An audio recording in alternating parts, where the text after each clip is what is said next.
જય મહાવરદાયની. શું સમાચાર? હા જી, શું સમાચાર? સમાચારમાં મીટિંગ કરી આજે ખૂબ. અચ્છા, કઈ બાબતમાં? આ બાબત. એટલે કયો વિષય શું હતો? હા. શું વિષય હતો? માતાજીને પૂછવાનો હતો? ઓવા. પછી પૂછ્યું? હવે જે બાકી આવ્યા કોણ આવ્યું હતા હતું? તો જોવાનું હતો કે માતા રજા નહીં આવતી છે. અચ્છા, હજી રજા નહીં હજી નહીં હાલતા રજા? એ કહે એનો બહુ ખોટો, બરાબર, બીજો ખોટો, ત્રીજો ખોટો આવી બીજો હાથો હોય ને. અચ્છા, એટલે બીજો ભૂવો હોતશો એમ? હવે અચ્છા, એટલે બીજા ભૂવા જોડે કદાચ હા માની જાય માતા એમ કદાચ? તારી ભુવા તો દીધી, તારી ભુવાએ ના પાડી. પણ પેલા આપણે બિલોદરાના ભૂવાને બોલાવો ને. બોલાવી એનો કામ. હા, એ બિલોદરાના ભૂવા બહુ સરસ રીતે પૂછશે માતાજીને. હા, અરે એમને તો ઘણા કામ કર્યા છે. મંદિરો ખસેડવાના હોય એ બધું એમને કામ કરી બતાવ્યું. ખ્યાલ આવ્યો તમને? તો બિલોદરાનો ભૂવાનો નંબર ના હોય તો તમને હું આપીશ. તમે આવો ને હવે તમે. ના ના, અરે હું આવીને શું કરું ભાઈ? તમારે તો ખાલી ફોન નંબર લેવાનો હોય બિલોદરાના ભૂવાનો. ખ્યાલ આવ્યો? હાલો. હાજી. મંદિર રસ્તા ક્લિયર થઈ જાઓ. મંદિરના શું? આખી કરી નાખી આગળ ગામમાં. હા હા, સરસ. પણ શું કામના છે વડે તો? હવે રેત આપવું જવાના બોલો. ને એ બધું બરાબર છે પણ ગીતો તમારા પગમાં જ આવવાનું ને. હવે પગ તો ચોખ્ખા હોય છે, ચોખ્ખા હોય આપણે ખબર નહીં હોય સાહેબ. અરે ચોખ્ખા કે ગંદા? પગ એટલે પગ જ કહેવાય લ્યા ભાઈ. હા, ચોખ્ખા કે ગંદા? પગ તો પગ જ કહેવાય ને. હા, પગે પગ જ કહેવાય. એટલે આ તો હું તમે મોથે મૂકી શકો પગને? કોને હારું આ પોતપોત કહે નહીં. હા, પોતપોત કહેનાર નહીં. કોઈ કહેનાર નથી એમ કહો છો તમે? હા, અમે તો કહીએ છીએ. અમે નહીં કહેતા. તમે હોવો એકદમ કે તો આપણું બધા. અરે ભાઈ, એ કંઈ આવવાની જરૂર છે? અમે વિડીયોમાં બેઠા બેઠા આખા ભારતમાં ફરીએ છીએ ને. તો હું અમે વિડીયો મૂકીએ ને તો તમારા ગામમાં નહીં બધાને ઘેર ઘેર આવી જતો? તો પછી યાર કાકાને ગાળ દેવાનું મન થઈ જાય છે ને અમુક લોકોને તો. તો પછી લોહી ઉકાળું છું ને બેઠો બેઠો. આવું લોહી ઉકાળીએ કે અહીંયા દૂર બેઠા બેઠા? હવે ચાલુ થઈ જશે ભાઈ. હા, નવરો ચાલુ થઈ ગયો. શું કહો છો તમે? તો નજીક આવ્યું તમારો ગાળો દે ચાલુ થઈ જશે. ના ના, કોઈ ગાળ નહીં દેવો. બધા સમજી ગયા કે ગાળ દઈને કંઈ કાકાને ફાયદો થવાનો નહીં. એ ગાળના પૈસા કમાય છે દાદા. સમજી ગયા? એ લોકોને હવે ખબર પડી ગઈ કે આ દાદા તો ગાળ હભરશે ને તો પૈસા કમાશે. સમજી ગયા? અરે હું તો ગાળ સાંભળી એક વખત, પણ લોકોને સંભળાવી 10 વખત 100 વખત. અને કોણે લીધી? હા, શું કહો છો ભાઈ? હા, એ તો દઈ ગયો ભાઈ. એને માફી ના માગવાની એટલે મેં કીધું ભાઈ માફી માગ તો તને તારી વિડીયો બંધ કરું. પણ હજી માફી માગી નહીં તો આપણે કરા વિડીયો બંધ કરીએ? જેને વિડીયો બંધ કરાવો એ માફી માગે માતાજીની કે માતાજી હું તમારા વિરુદ્ધમાં આવ્યો છું, આ ભાઈ બરાબર કામ કરે છે, એને કરવા દેવું જોઈએ. જય મા વરદાયની. માં તારી પલ્લી દેખાય ત્યારે આંખોમાં આંસુ આવી જાય છે, પણ એ જ પલ્લી ઉત્સવમાં એક જીવતું વૃક્ષ કપાય છે. માં તારી પ્રકૃતિનું રક્ત વહે છે. ઘી અભિષેક છે પણ રસ્તા પર વહીને ગંદકી બને છે. ગરીબના ઘર સુધી પહોંચે તો તે પ્રસાદ છે, નહીં તો અપમાન છે. ગૌ માતાના અમૃત સમાન ઘીને ગટરમાં નહીં રોટલી પર ચોપડીએ. ઘી માટીમાં નહીં ગૌશાળા વૃદ્ધાશ્રમ અન્નદાનમાં વાપરીએ. એ જ સાચો અભિષેક.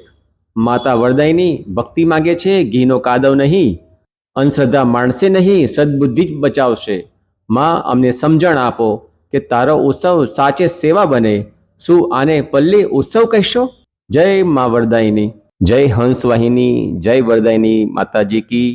ફૂલ નહીં તો ગુણ મૂકો. માં વડીજી કહે છે, પગલા પાસે ફૂલ મૂકો પણ જીવનમાં સદગુણ મૂકો.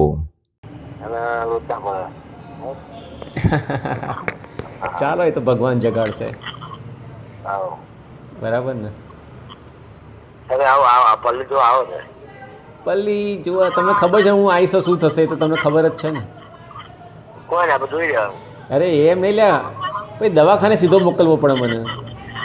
કેમ? અરે ભાઈ, આ લોકો સીધો ગયો છે ઘેર આવવા દે મને. આટલા મારા. આટલા કયા કર્યા હોય, મેં કયા કર્યા હોય હા એ વાત સાચી. તો સીધો ઘેર જવા દે મને. ના. ખાટલા ખરોડ કરી દી. હમ. સમજી ગયા તમે? એટલે આપણે આવા ગોડાઓન જોડે ના જવાય. આ પોલીસ દાદુ કોઈ ના મારા. હા, એક કિરણ, હા ચલો. પોલીસ વાળા હોય ને કોઈ ના મારા. એ તો હજી પણ પરમિશન આપે ત્યારે ને પોલીસવાળા. હજી આપી નથી પરમિશન મને. મારે પરમિશન વગર ના આવે રૂપાલ ગામમાં. પરમિશન તો જો નો કાઠું છે કાકા. હા, કાઠું તો છે, એ તો ખબર નહીં. આ વર્ષે નહીં આવતા, આવતા વર્ષે આવશે, આવતા વર્ષે નહીં, પર એના પછીના વર્ષે આવશે તો ખરો, એક દિવસ તો આવશે. શું કે નરેન્દ્ર મોદી અમિત શાહે તો દફતર લીધી. હા, એ તો બરાબર છે. હા, રૂપાલ પછી ચલો વાહેણ માટે પછી આદરત ગોમાં દફતર લીધું. પણ દત્તક લઈને કરવાનું શું છેવટે? તો ગીતો બગાડવાનું જ ને તમારું તો. એમાં સુધારો થતો હોય તો બરાબર છે, બાકી તો હવે દત્તક લો કે ના લો, રોડ બની આપો, બધું ગટર નાખી આપો, પણ ઘી તો ના બચી આપો ને. રોડ બન્યા ને એમ નહીં, એ બધું બરાબર છે, પણ એની સામે તમને ઘી તો ના બચાવી આપે ને. ઘી રેત ના આવે, રેત ના રહે, હા, રેત ના રહે, આખી રોડ આપે. બધું સાચું મારા વાલા, પણ તમારા પગ નીચે ઘી તો માતાજીનો પ્રસાદ આવવાનો જ ને તમારા પગ નીચે. તમે હવે ધોઈને લાવશો ને પગ તમારા, તો એ તમારા પગ નીચે જ ઘી કહેવાય. તો પછી એટલું તો સમજવું પડે ને. તમે ગમેલા ચોદીના પગ લઈને આવો ને તો પગ જ કહેવાય મારા વાલા. આપણો શીતળ વધેરી છે તો કેટલો હાથ ધોઈ છે. નારિયેલ એક મિનિટ, શું બોલ્યા તમે? નારિયેલ વધેરી છે આપણે મંદિરે તો કેટલો હાથ ધોઈ નથી. હા, એ જ ને. અરે ચલો, નાળિયેર વધેરો છો, તમે વિચારો કે તમે ખાલી થોડા 3-4 ટુકડા ત્યાં મૂકીને આવો છો, બાકીનું આખું નાળિયેર ઘેર લઈને આવો છો. ખાવા માટે. અરે ખાવા માટે, પ્રસાદ આપવા માટે. તો પછી આટલું બધું ઘી તમારે ઢોળીને કાદવ કીચડ કરો છો ને, ભાઈ જેટલું થોડું લઈ લો અને બાકીનું કે ભાઈ તમે પ્રસાદ થઈ ગયો, જાઓ હવે તમારા ગામમાં કોકને આપજો, તો ના અપાય.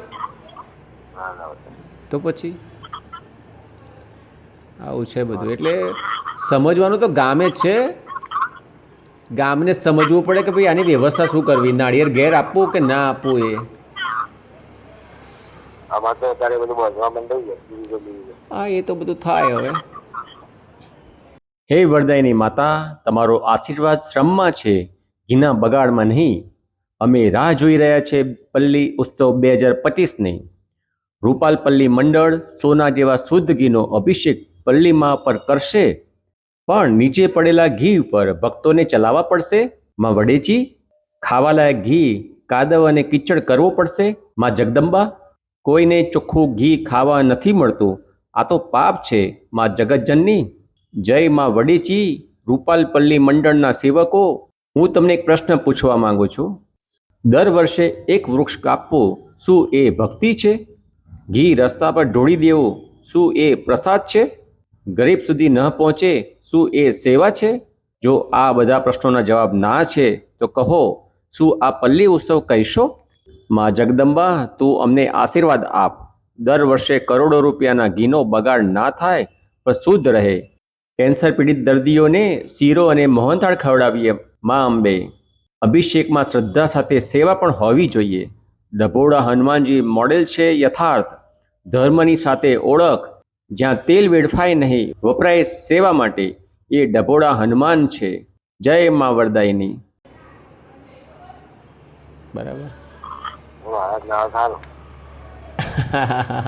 ગયા વર્ષે તો માતા હેરાન કર્યા હતા તમને.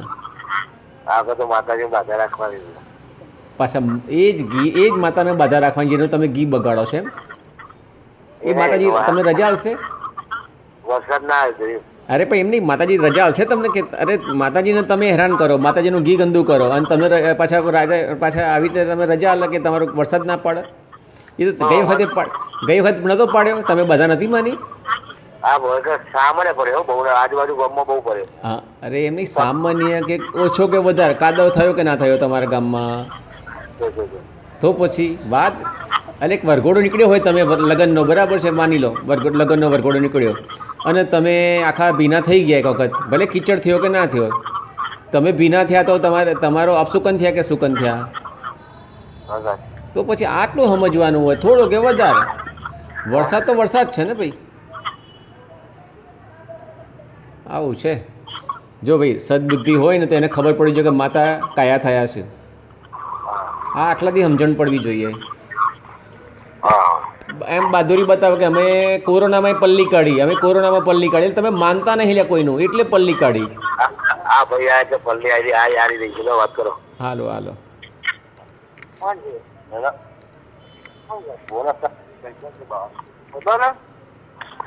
बोला किस तारीख के रास्ते अच्छा चालू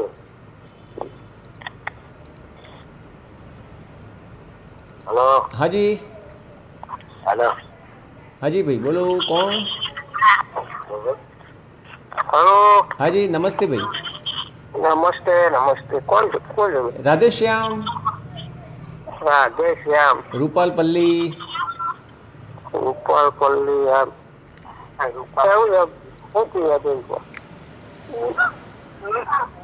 ના ઓળખાણ પડી ના ભાઈ હું રૂપાલો નહીં કાકા અચ્છા તમે રૂપાલના નહીં પણ હું એ ક્યાં રૂપાલનો છું તો એવું આ તો ફોન માં વાત કરવા આલે નથી અચ્છા અચ્છા પણ તમને પલ્લી ઉત્સવ તો જોયો હશે ને આ પલ્લી દિવસે આવું ખાલી હું અચ્છા, અત્યારે આવ્યો તો મારવા ખાલી અચ્છા તો તમે શું જુઓ છો પલ્લીમાં તમે શું જોવા આવો છો અમે જોઈએ છે ખાલી બધા પલ્લી રસાવ ઉભો રહે જગ્યા રે પછી છોકરા દર્શન કરાવી કોઈ ગીત ચડાવી ઉપર બરાબર તો તમને શું લાગે છે આ ઘી ખાવા માટે હોવું જોઈએ કે આ રીતે પગ નીચે લેવા માટે હોવું જોઈએ મને એવું લાગે છે ઘી તો પ્રસાદમાં જાય તો સારું કહેવાય તો તમે આ કોઈને તમે આવો છો આ ભાઈના ગામમાં તો કોક તો કહો અમે તો કહીએ પણ નહીં માનતા હતું અચ્છા એવું છે તો શું કરવું જોઈએ આ લોકોને મનાવવા માટે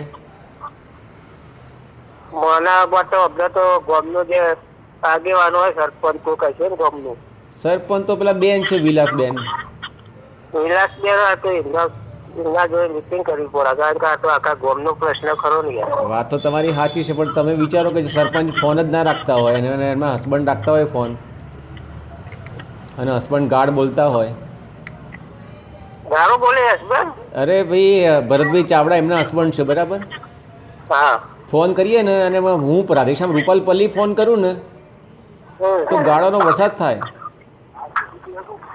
બરોબર તો હવે સંસ્કાર કહેવાય અને કે સંસ્કાર વગર ના કહેવાય આ લોકો સંસ્કાર વગર ના કહેવાય તમને ઓળખી રહ્યા છે હા તમે ઓળખી રહ્યા એ લોકો એમને એમ છે કે હું રૂપાલ પલ્લીની પરંપરા બંધ કરવા માગું છું એવું સમજ્યું છે એ લોકો હવે વાત જ ના કરીએ આપણી સાથે અને છતાં એવું સમજી જાય આપણે શું કરીએ સાચી વાત છે આપણે એમને સમજાવવા એ માગીએ છીએ કે ભાઈ તમારી પલ્લી ઉત્સવ મજાની કરીએ એકદમ સરસ મજાની કરીએ જેમ કરો છો એમ જ કરીએ પણ તમારું અભિષેક થયેલું ગીત તમારા જ પગમાં નીચે ના આવે એવી વ્યવસ્થા કરીએ હા વ્યવસ્થા કરવી પણ આ આટલી વાતે કરવા માટે મારે એમને વાત તો કરવી પડે ને તો એ મારા બેટા સાંભળવા તૈયાર નહીં સીધી ગાળ જ ઠોકવા બેસી જાય આપણને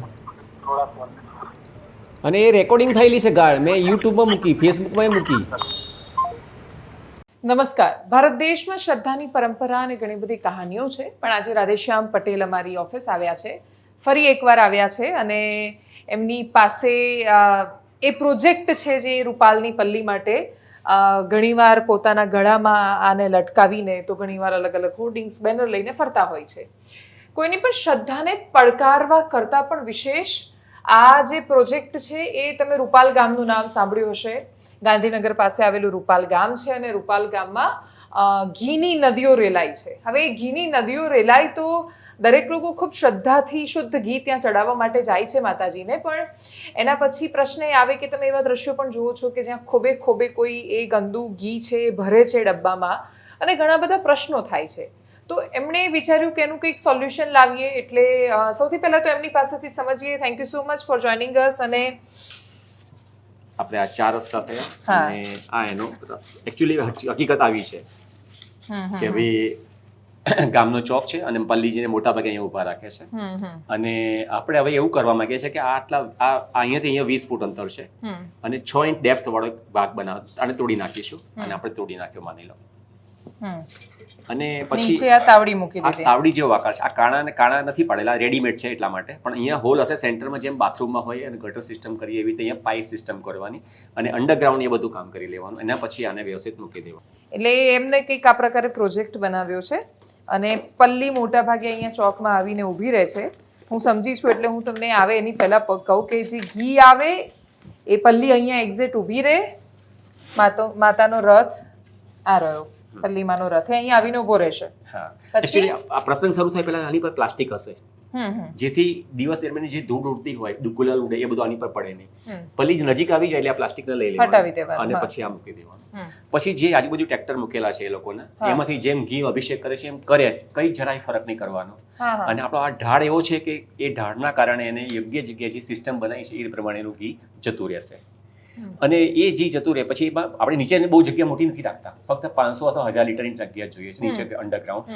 એને પછી મોટર દ્વારા બીજે શિફ્ટ કરી શકાય, જ્યાં આપણે એને પ્રોપરલી પેક કરી શકાય. અથવા જે લોકો પોતાના વાસણ લઈને આવ્યા હોય એને ડાયરેક્ટ ચકલી ખોલીને એમાં આપી શકાય ઘી. એટલે એને વાટકો એટલે જેમ કે પલ્લી પૂરી થાય આપણે એવું માની લીધું કે ઘી ને બધું વ્યવસ્થિત થઈ ગયું, પણ ગામનો ચોક ક્યાં ગયો પછી? તો અચ્છા, ઓકે, હા, એ તમારો પ્રશ્ન છે. હવે આ સમજો કે પલ્લીજી જતા રહ્યા, હવે આ ખાડો છે, ખાડો નથી રહેવા દેવો, તો આ પેવેલ્સ છે. હા, અચ્છા, એટલે ઉપર, એટલે આ ખાલી એક જ દિવસ રહેશે એવું, બાકી આ પાછું સમતલ રોડ બની જશે. સમજો કે આપણે એ મૂકી દીધું અને બધું સમાંતર થઈ ગયું, નોર્મલ વેહિકલ ચાલશે. એટલે આ દર વર્ષે રીયુઝેબલ કર્યું આપણે. અને એકચ્યુઅલી આ બીજું ઉદાહરણ છે. આ એકચ્યુઅલી થશે તો બીજું ઉદાહરણ છે. બાકી નરેન્દ્ર મોદીજીએ બહુ શરૂઆત પહેલા કરી હતી રિવરફ્રન્ટમાં.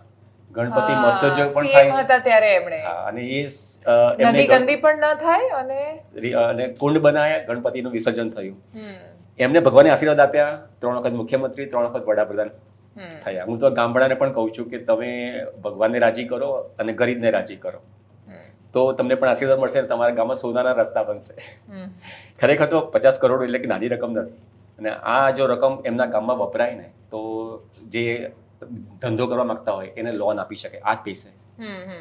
ઘણું બધું, કે સ્કૂલો બની શકે, હોસ્ટેલ બની શકે. 50 કરોડનું ઘી અભિષેક થાય છે દર વર્ષે રૂપાલમાં, જેનો સદુપયોગ પણ થઈ શકે છે બીજી બધી રીતે. ઓકે, હું તો કહું કે આ જો પરંપરા આ રીતે થોડીક બદલે ને તો 50 કરોડની જગ્યાએ ડબલ પણ થાય, અને ડબલ થાય એટલે ડબલ ફાયદો થાય. હા, ડેફિનેટલી વાત સાચી છે. ઘણા બધા લોકો એવા હશે કે જે ઘી આ રીતે બગડે કાં તો પછી પેલું પગમાં આવે એવું માનીને નહીં જતા હોય, તો એ લોકો પણ જઈ શકે. બીજું, આમાં તો પરંપરાને કોઈ ડાઘ નથી લાગતો, સ્પર્શ નથી થતો, પરંપરા યથાવત છે અને ઘી પણ ચોખ્ખું રહે છે.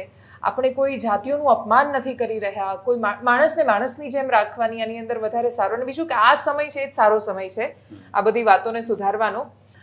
એ જે શ્રદ્ધાનો રૂપિયો છે એ ગામમાં આવે તો ગામનો કેટલો વિકાસ થઈ શકે. એટલે રૂપાલ ગામના લોકો પર છે કે એમણે આ વાતને વધાવવી છે કે પછી આ વાતને એ રીતે જોવી છે કે ભાઈ તમે અમારી શ્રદ્ધા સાથે ચેડા કરનાર કોણ? તો એ તો ગામના લોકોની મરજી. જો તમે આ વિડીયો જોઈ રહ્યા છો ને તમારી આજુબાજુમાં કોઈ તમે એવા વ્યક્તિને ઓળખો છો જે રૂપાલ ગામનું છે, તો એમને આ વિડીયો ચોક્કસથી મોકલજો. ખાલી તમે સાંભળો, એના પછી સ્વીકાર કરવો કે નહીં એ તો સંપૂર્ણ ગામની મરજીની વાત છે. ધારો કે ગામ માની જાય તો સારું છે, ધારો કે નથી માનતો, જે ભક્તો જઈ રહ્યા છે 10 લાખ લોકો, એને આપણે એવું કહી શકીએ કે તમે જે ઘી અભિષેકની માનતા રાખો છો એવો ભાવ પણ સાથે રાખો કે તમારું ઘી અભિષેક થયા પછી શુદ્ધ એવું રહી શકે, સોના જેવું કે કોકની રોટલી પર ચોપડવા જેવું રહે. એવો ભાવ કરશે તો પણ માતાજી સાંભળશે. વાત સાચી છે. એટલે એ ઘી કોઈની ગરીબની રોટલી પર જાય તો એનાથી વિશેષ માતાજી ક્યારે ખુશ થવાના. થેન્ક યુ સો મચ આતિશભાઈ અમારી સાથે જોડાવા.